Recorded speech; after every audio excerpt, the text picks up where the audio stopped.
যেহেতু উত্তীর্ণ এত পার্সেন্ট হয়েছে, দেন বলছে যে এতজন আরো বেশি পাস করতো তাহলে এত পার্সেন্ট হতো। তাহলে এখানে আপনার উত্তীর্ণ একটা ফাঁসের হার আছে, পাশের হারটা জাস্ট সংক্ষেপে ফাঁসের হার কত আপনার 70%, আর এখানে আছে 62%, সমান হচ্ছে 8%। ঠিক আছে, তো এখন আমাদের বলছে এতজন, পার্থক্য যদি এতর উপরে ডিপেন্ড করতেছে, অর্থাৎ 248-এর 8%। আপনি এটা রেজাল্ট বের করে ফেললে হয়ে যাবে, কারণ বলছে যদি আরো এতজন বেশি পাস করতো তাহলে এটার উপরে 8%। তো এখন আমরা সরাসরি লিখতে পারবো, আমরা গত ক্লাসে দেখাই দিছি শর্ট টেকনিকে। জাস্ট আপনার পার্সেন্ট যুক্ত সংখ্যাটা নিচে হবে, আর দিকে রাখলে 3 আর 24, 8 একে 8, 31 গুণ 100 সমান 31, মানে 3100। আনসার 3100, একেবারে শর্ট। বিষয়ের পূর্ণাঙ্গ অ্যানালাইসিস বিষয়ভিত্তিক ক্যাটাগরি সাজেশন, এটা 360 পাতার 4 পার্টে বিভক্ত। আমাদের ম্যাথ অংশ, ইংলিশ অংশ, সাধারণ জ্ঞানের সব পার্ট, বাংলা মিলে মোট 26টা শীট আছে আপনার। এখান থেকে বিসিএস প্রাইমারি শিক্ষক নিবন্ধন, এটিও, খাদ্য, স্বাস্থ্য 9 থেকে 20 গ্রেড সকল পরীক্ষা প্রায় 90% প্লাস কমন পাবেন ইনশাল্লাহ।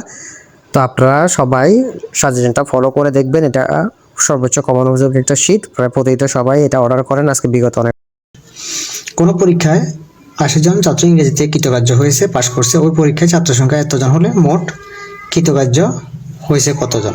তাহলে এটা সরাসরি আমাদের দেখ আগের নিয়ম 800-এর 80%। জাস্ট আমাদের কৃতকার্যের কথা বলছে, 100 জনের ভিতরে 80 জন কৃতকার্য হয়েছে, তাহলে 800 গুণ আমাদের এখন এত পার্সেন্ট বের করতে হচ্ছে, তাহলে আমাদের 100 নিচ্ছে 80 উপরে, এটা মনে রাখতে হবে। ঠিক আছে, তাহলে আমরা 2 শূন্য কেটে দিলাম, 2 শূন্য কেটে দিলাম, 8 গুণ 80 সমান 8 66, আনসার 640, একেবারে শর্ট হয়ে যাবে। কোনো পরীক্ষায় 20% পরীক্ষার্থী গণিতে, 30% ইংরেজিতে ফেল করে, লক্ষ্য রাখতে হবে। ফেল করে উভয় বিষয়ে 13 জন ফেল করে। একেবারে সরাসরি যখন ফেলে থাকে, মানে কথা যদি ফার্স্টের কথা সেম থাকতো সবগুলাতে, বা আপনার ফেলের কথা সেম থাকে, তখন আপনি শুধু মানে এটা ব্যবহার করবেন a plus B minus C, মানে প্রথমটা a, তারপরটা বি, তারপরটা সি। ঠিক আছে, তাহলে আপনি দেখেন 100 মাইনাস 20, 30 মাইনাস 13, জাস্ট এটা ব্যবহার করবেন আপনি। 100 মাইনাস এখানে 50 থেকে 13 গেলে 37, তাহলে 100 থেকে 37 গেলে আমাদের 63, অর্থাৎ 63%, আনসার 63%। তারপর বললো কোনো পরীক্ষায় 80%, খুবই লক্ষ্য করবেন, ভেরি ভেরি ইম্পর্টেন্ট, বিসিসি আসছে, বিভিন্ন পরীক্ষাতে আসছে, এটা পরেরটা খুবই গুরুত্বপূর্ণ, একটু লক্ষ্য রাখবেন। কোনো পরীক্ষায় 80% পরীক্ষার্থী গণিতে এবং 90% বাংলায় পাস করছে। এখানে পাস করছে বলছে উভয় বিষয়ে কেউ ফেল করে নাই, কথাটা এবার বিপরীতে নিয়ে আসছে। উভয় বিষয়ে পাস 350 জন, ফার্স্ট কিন্তু যে পার্সেন্টগুলো দেওয়া আছে এটার উপরে ডিপেন্ড করে এটার মান। ঠিক আছে, তাহলে যেহেতু কেউ ফেল করে নাই, আমাদেরকে ফেলের সংখ্যাটা বাড়ি করতে হবে, কতজন ফেল করে নাই, তাহলে একটা ডিজিট আসবে। দেন আমি এটা বোঝানোর জন্য পরেরটা পড়ে দিচ্ছি। কোন স্কুলে 70% শিক্ষার্থী গণিতে, 80% ভূগোলে পাস করছে, কিন্তু 10% উভয় বিষয়ে ফেল করছে। জাস্ট এখানে ডিজিটটা দেয়া নাই, এখানে ডিজিটটা দিছে, কতটা মারফেজ বুঝতে হবে। দেন যদি উভয় বিষয়ে 240 জন পাস করে, এখানে পাশের কথা বলছে, এখানে পাশের কথা বলছে, এটার সাথে এটা। ঠিক আছে, তাহলে আমাদেরকে বের করতে হবে, এখানে তো ফেল দিয়ে দিছে, এখানে আমরা ফেলের মানটা নিয়ে আসতে হবে। তাহলে দেখেন যদি 80 জন যদি পাস করে, ফেল করছে এখানে 20, এখানে 10, ঠিক না, ফেল। তো এখানে তো কিছু নাই, তার মানে এখানে 100 থেকে আমাদেরকে এটা মাইনাস করে দিতে হবে।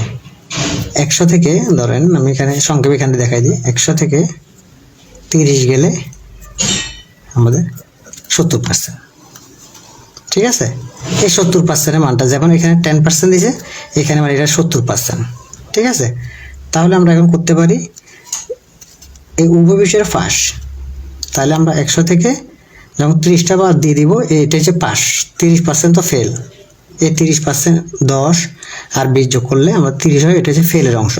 ফেলটা যখন 100% থেকে বাদ দিব, সেটা হচ্ছে ফাঁসের অংশটা চলে আসবে। তো ফাঁসের সাথে ফাঁসের কানেকশন 350-এর 70%। ঠিক আছে, তাহলে 350 এরকে আমি ডাইরেক্ট গুণ দিয়ে দিছি আপনার 70 100, তাহলে আপনি শূন্য কাটেন 5 7 35, তো 5 গুণ 100 সমান 5000, একেবারে 2 সেকেন্ড 5 সেকেন্ড 10 সেকেন্ডে করে ফেলতে পারবেন। ঠিক আছে, তেমনি করে আমি এখন বুঝাই দিছি। পরেরটা দেখেন, তাহলে এখানে বলছে কোন স্কুলে 70 জন শিক্ষার্থী গণিতে এবং 80% ভূগোলে পাস করছে, কিন্তু উভয় বিষয়ে ফেল, ফার্স্ট থেকে ফেলে চলে আসছে। তার মানে এখানে আমরা ফেলে মিলাবো, এখানে পাস থেকে 70% ভিতরে 30 থাকবে, এটা ফেল, 80 থেকে এটা এখানে 20 থাকবে, এটা ফেল। তাহলে 20 আর 30 50, এখানে আছে 10। ঠিক আছে, সবগুলো করলে কত 60, সরি হ্যাঁ 50 আর 10 60। তাহলে এখানে আর আমাদের বিয়োগ করতে হচ্ছে না, প্রথমটাতে আমরা বিয়োগ করে তো ডিজিটটা বের করছি, এটাতে ডিজিটে দেওয়া আছে 3টা যোগ, তাহলে যেটা আছে আমাদের আর কাজ নাই, গুণ আমাদের জাস্ট কত পার্সেন্ট 60%, এত 60%। আমি এর লিখলাম না, এখানে এর লিখলে হয়, তো জাস্ট গুণ হবে, গুণ পার্সেন্ট যুক্ত সংখ্যা নিচে, এটা মনে রাখতে হবে, পার্সেন্ট যুক্ত সংখ্যা নিচে, আর পার্সেন্ট যুক্ত সংখ্যা যদি মানে বসাতে যদি উল্টাপাল্টা হয়ে যায় আপনার কাটাকাটি মিলবে না, তখন আপনি এমনি বুঝতে পারবেন। 0 কাটলাম, 6 দিয়ে কাটলে 424, তাহলে 4 গুণ 100 সমান 400, আনসার 400। 46তম বিসিএসে আমাদের 131টা প্লাস কমন ছিল, আর যারা 47 বিসিএসের জন্য সাজেশন শিট নিতে চান পূর্ণাঙ্গ শিটটা নিতে পারেন। আমাদের প্রাইমারির তৃতীয় ধাপেও 65 কমন ছিল 75-এ, প্রাইমারি দ্বিতীয় ধাপেও 67 কমন ছিল 75-এ, প্রাইমারি প্রথম ধাপে 69 কমন ছিল 75-এ, রেলওয়ে বুকিং সহকারে 66 কমন ছিল 75-এ, বাংলাদেশ ডাক বিভাগে 65 কমন 70-এ, পরিবার পরিকল্পনা পরিদর্শিকা 65 কমন 70-এ, জুনিয়র ইনস্ট্রাক্টরে 65% প্লাস কমন ছিল, এলজিডি ইলেকট্রিশিয়ান পদে 99% প্লাস কমন ছিল, এলজিডি কাম কম্পিউটার মুদ্রা পরীক্ষায় 70 কমন ছিল। 45তম বিসিএস 127 প্লাস কমন ছিল, রেলওয়ে ওয়েমেন পদে 65 কমন ছিল 70-এর ভিতরে, এলজিডি কার্য সহকারীতে 65 কমন ছিল 70-এ, এনএসআই অফিস সহকারী পদে 63 কমন ছিল, অফিস সহায়ক পদে